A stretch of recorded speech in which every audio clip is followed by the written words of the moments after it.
قریش کا مشہور اور جوشیلا سالار اکرما مکہ کے راستے میں خالد کے خلاف آخری مار کا لڑ کر روپوش ہو گیا تھا۔ اس نے اور صفوان نے اپنے قبیلے کے سردار کی حکم عدولی کی تھی۔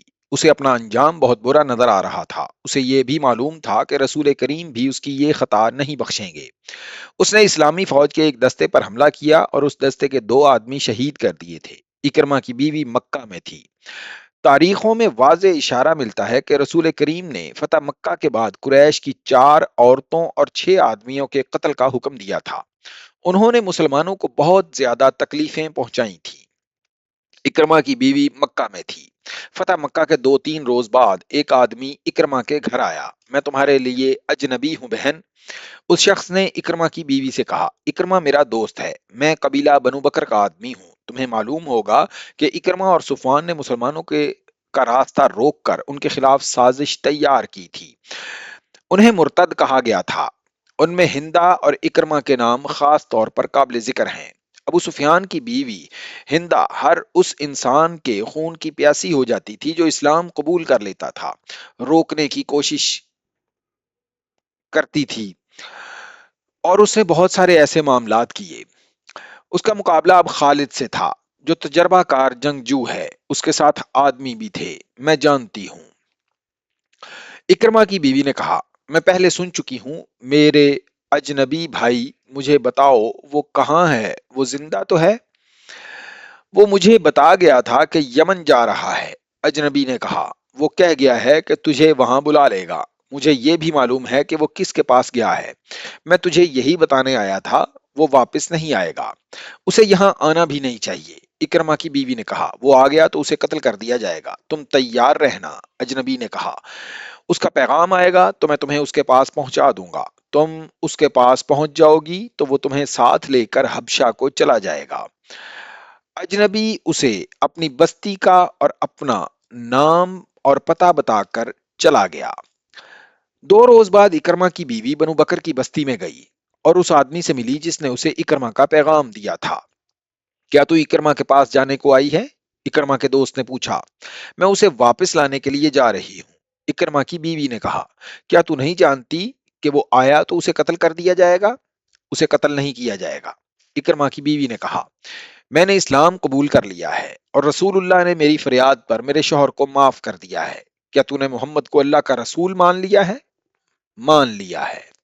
محمد نے تمہارے ساتھ سودا کیا ہوگا۔ اکرما کے دوست نے کہا، اس نے تمہارے آگے یہ شرط رکھی ہوگی کہ تم اور اکرما اسلام قبول کر لو۔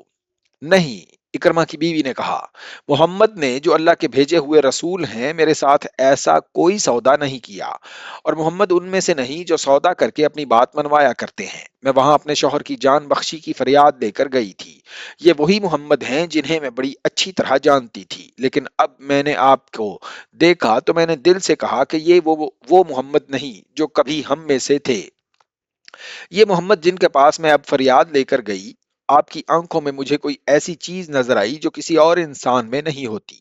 مجھے ڈر تھا کہ محمد جو اللہ کے رسول ہیں کہیں گے کہ یہ اکرما کی بیوی ہے، اسے یرغمال بنا کر رکھو تاکہ اکرما آ جائے اور اسے قتل کر دیا جائے، لیکن آپ نے مجھے ایک مجبور عورت جان کر عزت سے بٹھایا۔ میں نے فریاد کی کہ فتح آپ کی ہے، میرے بچوں کو یتیم نہ کریں، میرے شوہر کی بدعہدی کی سزا مجھے اور میرے بچوں کو نہ دیں۔ آپ نے کہا، میں نے اکرما کو معاف کیا۔ میں نے رسول اللہ کا ہاتھ چوم لیا اور معلوم نہیں وہ کون سی طاقت تھی جس نے مجھ سے کہلوایا۔ میں نے تسلیم کیا کہ محمد اللہ کے رسول ہیں۔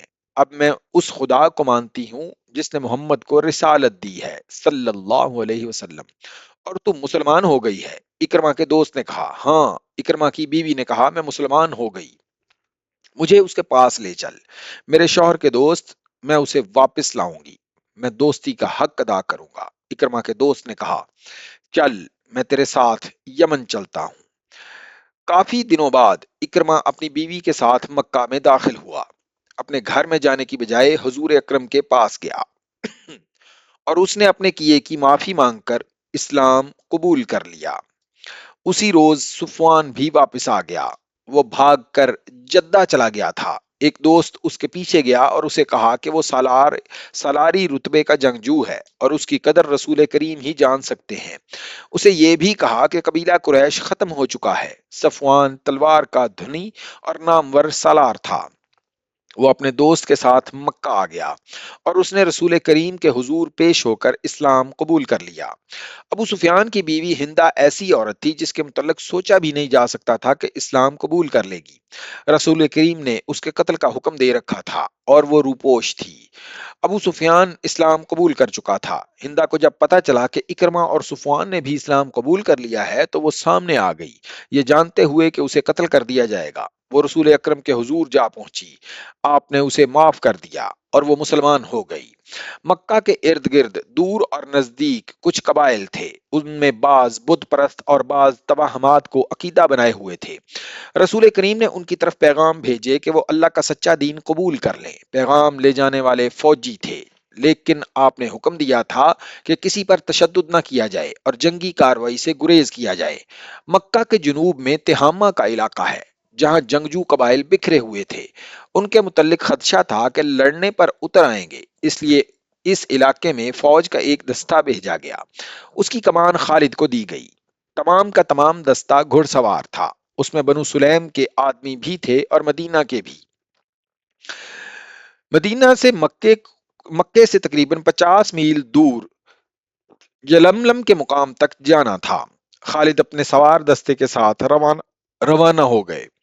ان کی منزل 50 میل دور تھی، لیکن بمشکل 15 میل دور گئے ہوں گے کہ ایک مشہور جنگجو قبیلے بنو جزیمہ کے آدمیوں نے خالد کے دستے کا راستہ روک لیا۔ خالد نے اپنے دستے کو لڑائی کی ترتیب میں کر لیا۔ بنو جزیمہ باقاعدہ لڑائی کے لیے نکل آئے۔ ہم لڑنے نہیں آئے، خالد نے اعلان کیا، ہم دعوت دینے آئے ہیں کہ اسلام قبول کر لو۔ ہم اسلام قبول کر چکے ہیں، بنو جزیمہ کی طرف سے جواب آیا۔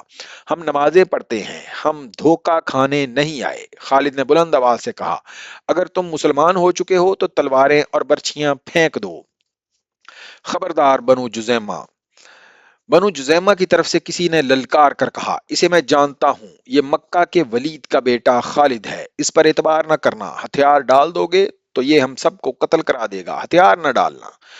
خدا کی قسم مجھے رسول اللہ کا حکم نہ ملا ہوتا تو جنگ نہ کرنا، تو میں دیکھتا تم ہتھیار ڈالتے ہو کہ نہیں۔ خالد نے کہا، ہم دوست بن کر آئے ہیں، ہم تم پر اللہ کا دین زبردستی ٹھونسنے نہیں آئے، ہمیں دوست سمجھو اور ہمارے ساتھ آ جاؤ۔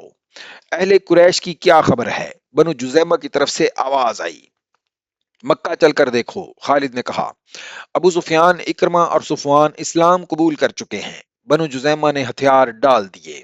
خالد گھوڑے سے اتر کر بڑھے اور بنو جزیمہ کے سردار سے گلے ملے۔ پورے قبیلے نے اسلام قبول کر لیا۔ مسلمانوں کو مکہ ایک مرکز کی حیثیت سے مل گیا۔ یہ سورج کی مانند تھا جس کی کرنیں دور دور تک پھیلنے لگیں، لیکن اسلام کے دشمن قوتیں یکجا ہو رہی تھیں۔